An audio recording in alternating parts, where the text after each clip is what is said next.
prácticamente el secretario haya logrado salir con vida de esto, sí se podría calificar como un milagro.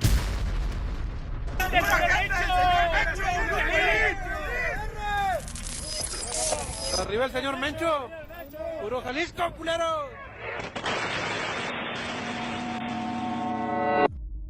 El 26 de junio de 2020, Omar García Harfuch, entonces secretario de Seguridad de la CDMX, no llegó a tiempo a su oficina.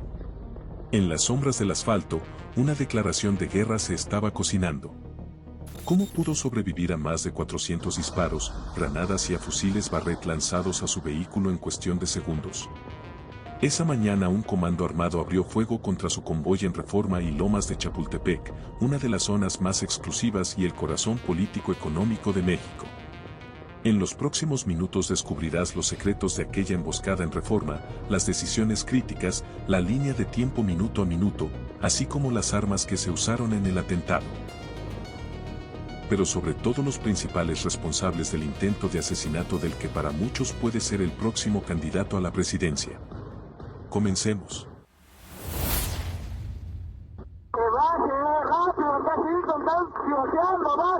El entonces secretario de Seguridad Ciudadana de la CDMX, Omar García Harfuch, era el blanco de un atentado perpetrado alrededor de las 6:30 de la mañana. García Harfuch circulaba en su camioneta blindada Suburban por Paseo de la Reforma rumbo a su oficina. Lo que parecía un día normal en su rutina no podía ser normal para alguien con el perfil del actual secretario de Seguridad y Protección Ciudadana de México.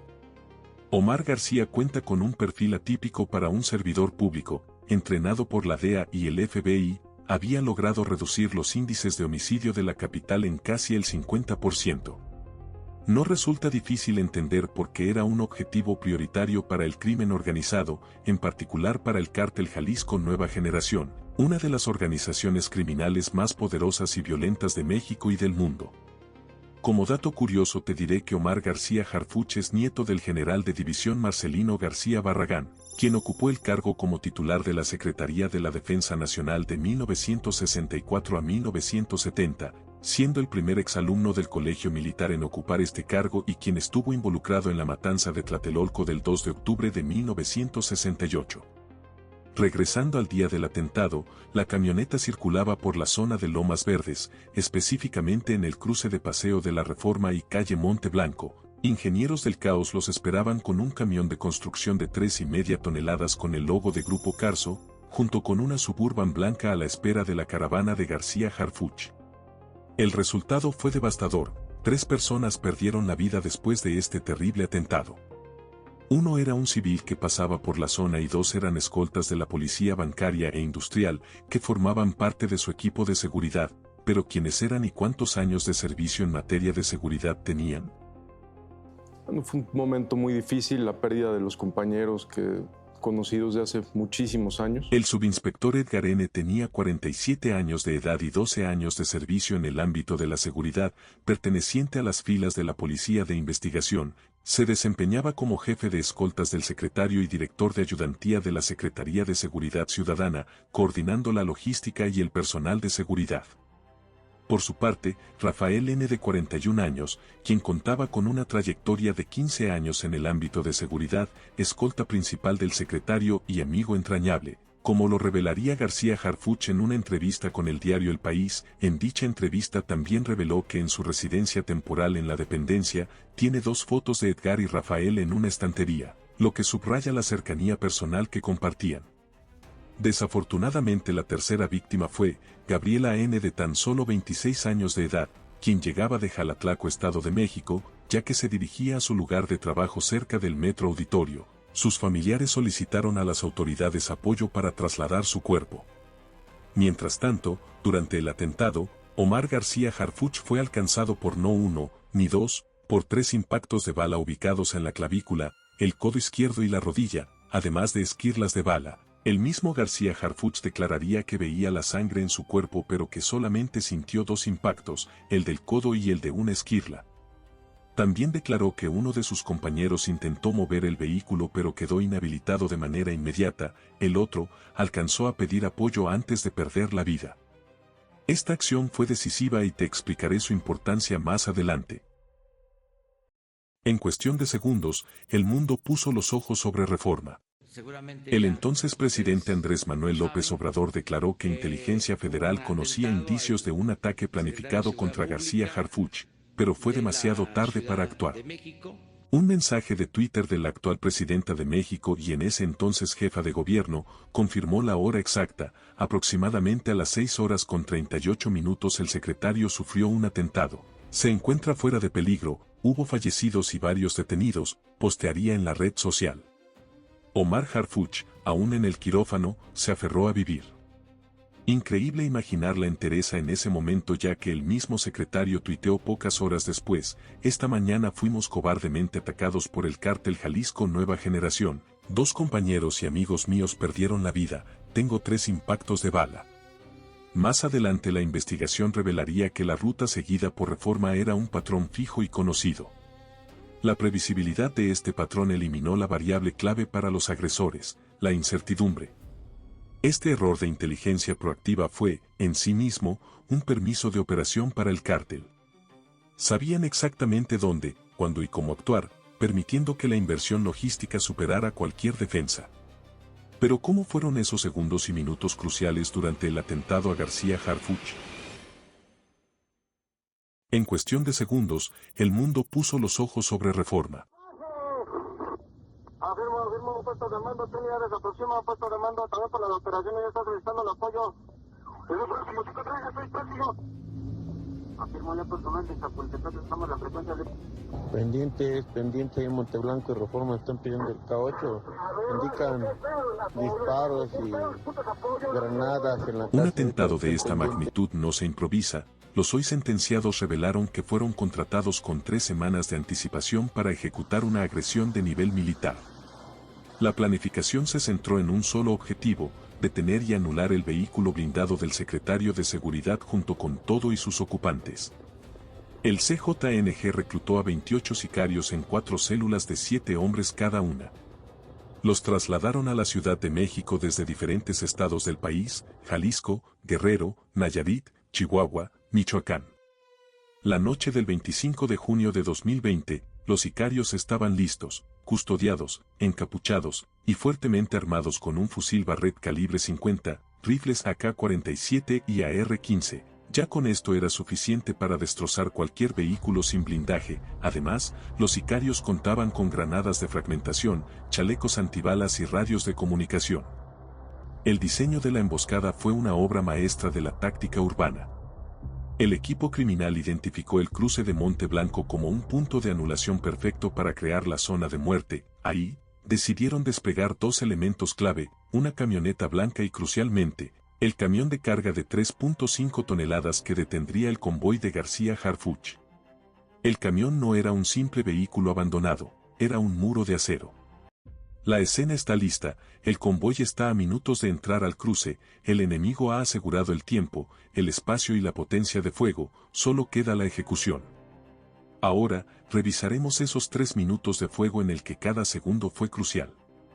Llegando la camioneta del entonces secretario de Seguridad a la esquina donde los esperaban los sicarios, el camión de carga pasó a ocupar y bloquear los carriles de circulación, así como las rutas de escape, lo cual obligó al convoy de Harfuch a detenerse en seco. En ese instante, la camioneta pasó de ser un búnker rodante a un blanco fijo. De las unidades descendieron aproximadamente 20 sicarios fuertemente armados con los fusiles de asalto AK-47 y AR-15, mientras tanto los rifles Barrett calibre 50 disparaban desde la camioneta. La evidencia forense reveló que las armas no fueron compradas en el momento, fueron enviadas a la capital la semana anterior. Estos materiales de guerra fueron distribuidos por José Armando N., alias El Vaca, líder del grupo armado en la capital, quien fue identificado como el autor intelectual del atentado por instrucciones de Nemesio Oseguera Cervantes, también conocido como el Mencho. La célula criminal recogió el armamento en casas de seguridad ubicadas en Tláhuac y Gustavo Amadero horas antes del ataque. Con lo que no contaban los sicarios era el blindaje de la camioneta, que fue el factor determinante que le salvó la vida al secretario. Por eso ahora, veamos cuáles eran las características de la camioneta blindada. Fueron 3 minutos de ráfagas continuas, donde recogieron más de 400 proyectiles, que es algo que los blindajes no están desarrollados para eso. Primero, la Suburban estaba equipada con uno de los niveles de protección más altos disponibles para funcionarios de ese rango. Se ha señalado que el blindaje era comparable al utilizado por la mayoría de los jefes de Estado del mundo, tenía un blindaje de nivel 5 Plus o BR7 en estándares europeos. En la escala de protección, esto implica un blindaje diseñado para resistir múltiples impactos de fusiles de asalto de alto poder como AK-47 o AR-15 y municiones 7.62 x 51. Los fusiles Barrett de 12.7 mm están clasificados como arma antimaterial, cuya capacidad es perforar blindaje. Entonces, ¿por qué García Harfuch pudo salir con vida del atentado? La función del vehículo blindado en este escenario no era la invulnerabilidad, sino la compra de tiempo. El blindaje proporcionó un colchón de segundos vitales que permitió al equipo de seguridad mantener la disciplina de cabina y a Harfuch permanecer consciente para la extracción, evitando así que los sicarios pudieran completar la fase. Segundo, a pesar de su alto nivel de protección, el vehículo fue sometido a una saturación de fuego extrema, más de 400 disparos en menos de 180 segundos, lo que expuso a la camioneta, y aunque resistió la mayoría de los impactos, algunas balas lograron penetrar. El fuego del calibre 50 se concentró en el área del motor. Inutilizar el motor era crucial, pues hizo que el vehículo blindado fuera un blanco fijo y sin posibilidad de escape. Por su parte, el parabrisas y las ventanas laterales, a pesar de los disparos, no colapsó gracias a un sistema de inyección de cerámica que lo mantiene en una sola pieza. Aunque el policarbonato laminado pudo haber resistido los primeros impactos, la explosión de las balas con los cristales genera esquirlas que lesionan al ocupante, lo que más adelante revelaría el propio García Harfuch y que ya hemos mencionado.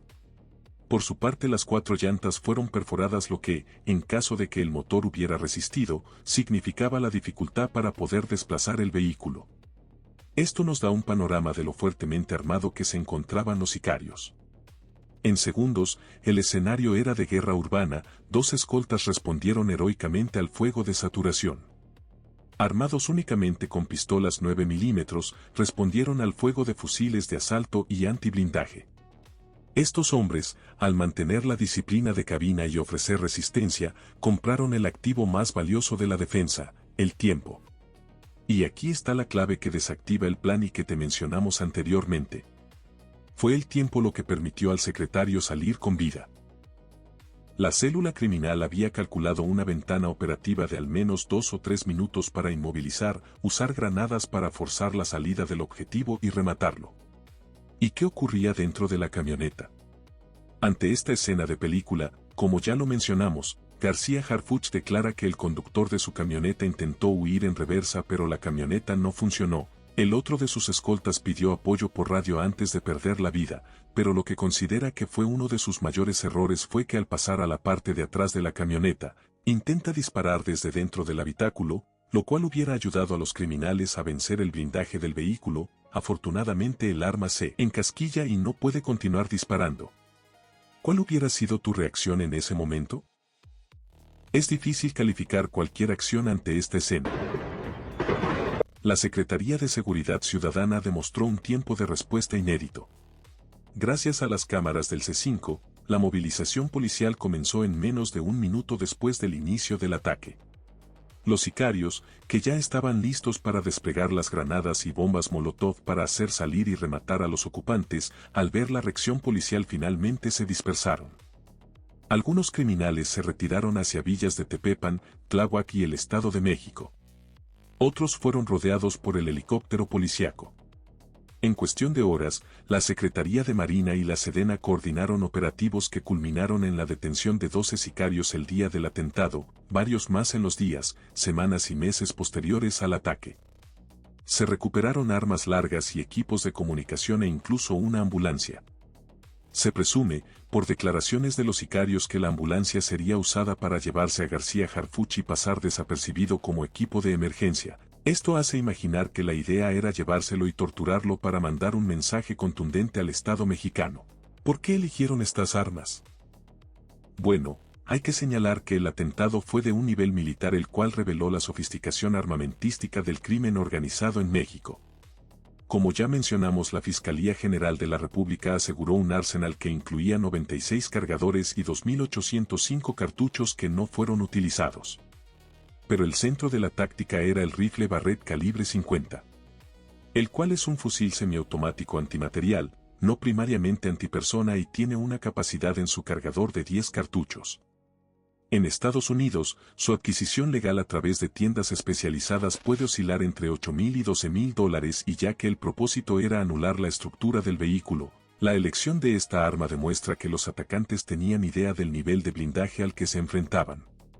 El AK-47 es conocido por ser un arma extremadamente confiable y funcional en condiciones ambientales adversas como suciedad, polvo o lodo. Utiliza un cartucho de 7.62 x 39 milímetros, que es más pesado y tiene un mayor poder de detención a corta distancia que el del AR-15.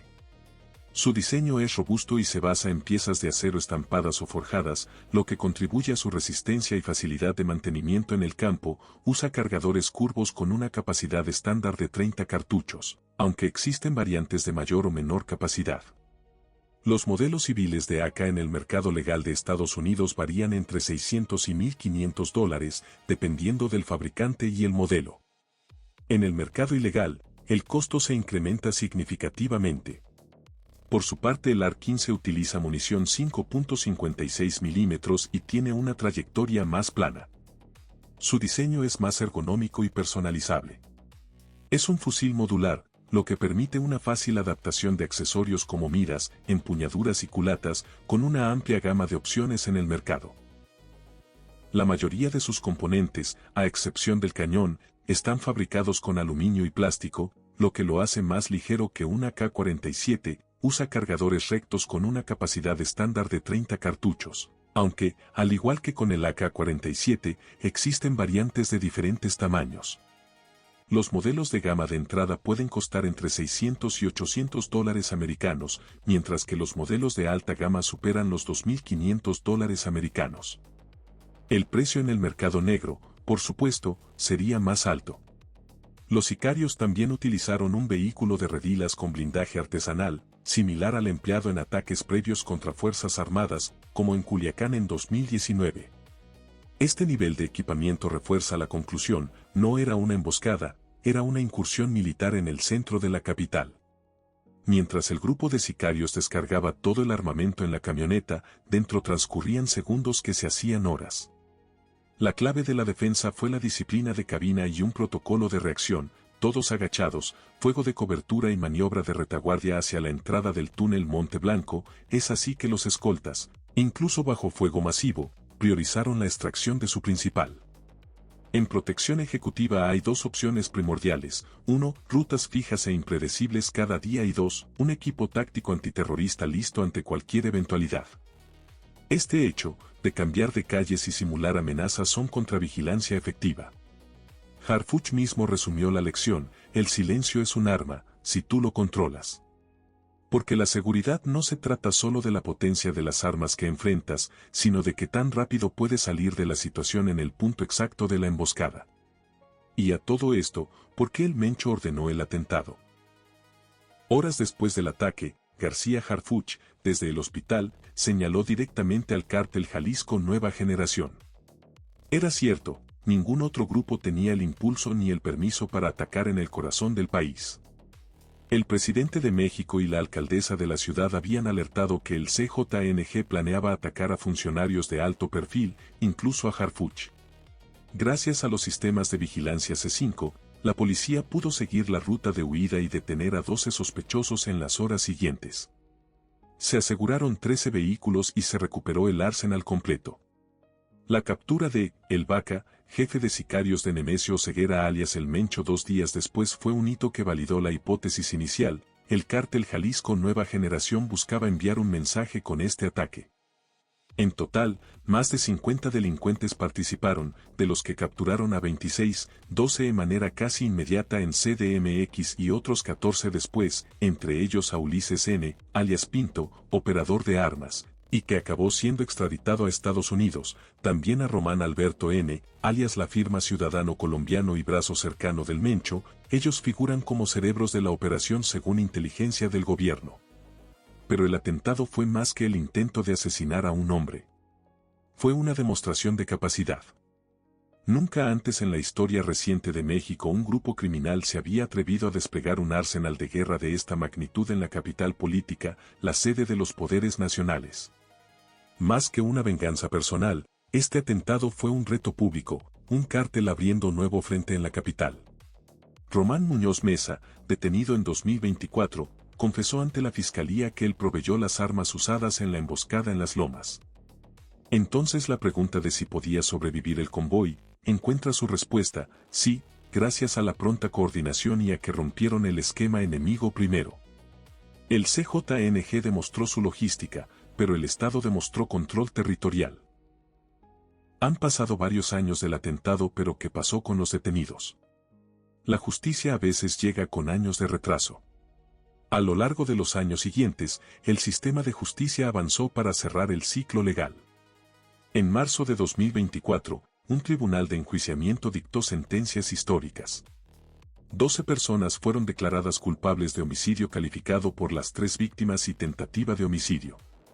316 años de prisión para cada uno, cada víctima fatal representó 50 años de condena, más 33 años por la tentativa de homicidio. Se acumularon más de 3.792 años en total. Sin embargo, en el sistema legal mexicano, las sentencias acumuladas son principalmente simbólicas. La ley establece un límite estricto para el cumplimiento efectivo de la pena. La cifra astronómica de 316 años tiene un peso político y de disuasión innegable. Envía un mensaje contundente al crimen organizado sobre el rigor del Estado ante ataques de esta magnitud. Omar García Harfuch dejó su cargo local en 2023 para sumar fuerzas en la escala nacional. En octubre de 2024 fue nombrado secretario de Seguridad y Protección Ciudadana del Gobierno Federal, nombrado por Claudia Sheinbaum. Desde ahí, coordina los operativos anticártel a nivel país y la Estrategia Nacional de Seguridad. Dinos para ti, ¿esto fue sobre todo un mensaje al Estado o una venganza puntual contra García Harfuch? ¿Tú crees que esto es una prueba de que los gobiernos están rebasados? ¿Por qué? Deja tu argumento en la caja de comentarios. Gracias.